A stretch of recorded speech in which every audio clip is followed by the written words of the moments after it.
culture. Wonder Woman. Justice League member, warrior princess of the Amazons, a hero who for some reason still needs a secret identity to go to the shops, despite looking just like Wonder Woman. She's had many different phases and changes removed since being introduced all the way back in 1941, with romantic entanglements, her relative power compared to the rest of her fictional universe, and the F word all being cut.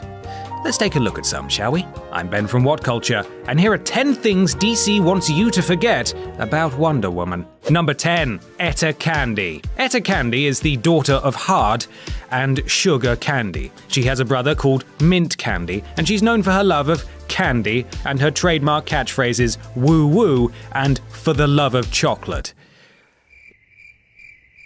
Back in the Golden Age, she'd accompany Wonder Woman on her adventures, and I really shouldn't have to go into any more detail than that. She had a boyfriend called Oscar Sweetgulper, and I suppose you could say she was a shit idea for whackers, hashtag shit idea for whackers. Oh, for God's sake, let's just move on! Number 9. She kicked Batman's ass. Wonder Woman is one of the most powerful superheroes in the DC universe, and the Dark Knight is at the complete other end of the spectrum. To show weakness with the Caped Crusader is to damage the character, apparently, and that's why people don't often mention the time he totally got his ass handed to him by Wonder Woman. In the underrated 2002 graphic novel The Haikishia, Wonder Woman is honor bound to protect a woman who Batman is after for her part in a murder, and he has a bit of trouble getting past the Amazonian because she stomps on his head. Good work, Batman. Number 8. She's one of the most powerful heroes in the DCU. Calling Wonder Woman the best melee fighter in the world is to do her an injustice, Batman. Well, it's technically true, but it's just the tip of the iceberg. In fact, Wonder Woman is one of the most powerful members of the DC universe, easily able to hold her own against heavy hitters like Shazam and Superman. It's just rare that it gets acknowledged or in any way used as an interesting dynamic alongside her more testosterone-bound colleagues. In fact, in the early days of the Justice Society, Wonder Woman didn't even get taken along on any missions. She made the tea. A tea-making demigod.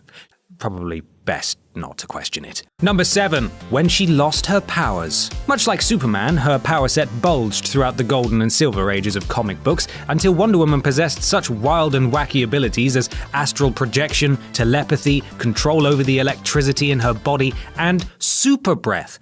I don't know what super breath is. Deciding she was getting too big for her britches, DC did away with most of these, and Wonder Woman was completely depowered for a time. Even worse, it was all to stay with Steve Trevor. The Amazons claimed they needed to leave this world for another dimension in order to renew their magic, whatever that means, and Diana was all like, no way, I need to stay with Steve and Junk. Take my powers and let me stay. And they did, but this was quickly undone and swept under the rug. Number 6. That failed TV pilot. With Gal Gadot's Wonder Woman film on the horizon, fans can finally rejoice, as Diana's long been in need of a cinematic outing, especially considering the fate of most of her small-screen ventures. As recently as 2011, there was an attempt at launching a new Wonder Woman TV series on NBC, with a pilot episode produced where the eponymous heroine was played by Adrian Palicki. The fact that the show wasn't even picked up by NBC, a channel which recently aired a full season of a show about a monkey doctor called Animal Hospital, speaks volumes. Veteran TV critic Alan Sepinwall described the pilot as embarrassing. In fact, most of the photos I've been able to find are of her unconvincingly running. Why doesn't she just fly? Number 5. Linda Carter. Diana Prince had previously been brought to the small screens with the Linda Carter Show, which began in the World War II setting the character originated in before being brought into the present day to help boost ratings. Looking back, the 70s Wonder Woman is campy,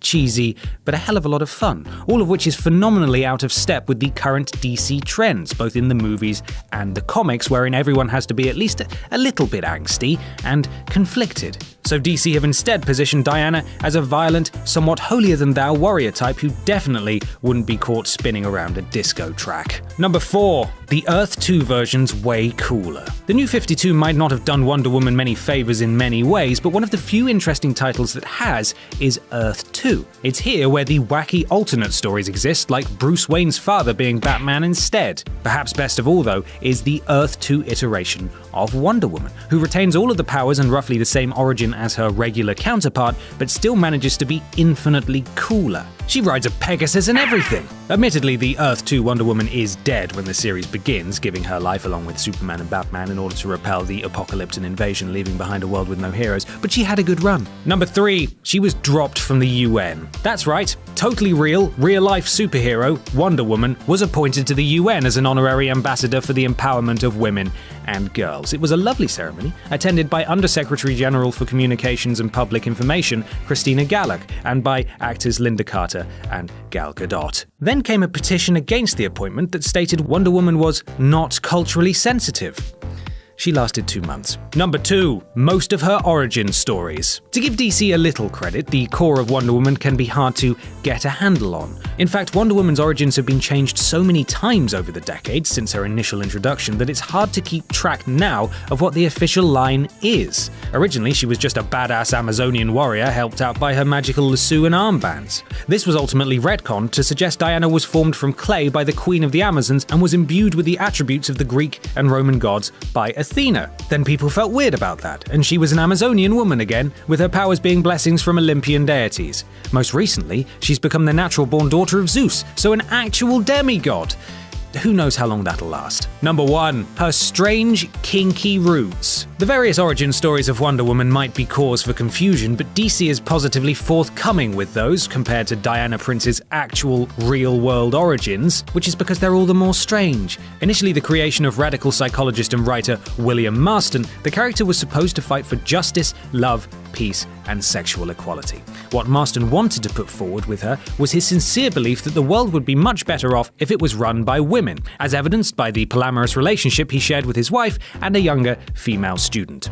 Even the sexual aspects of their three-way relationship came into play with Wonder Woman, as the lasso of truth and the amount of times Wonder Woman spent being tied up in it reflected their interest in BDSM. That's also why in some origin stories she was formed by 3 people during a menage a trois. Oh, and the lasso of truth came about because Marston was one of the inventors of the polygraph lie detector test. Did you know that?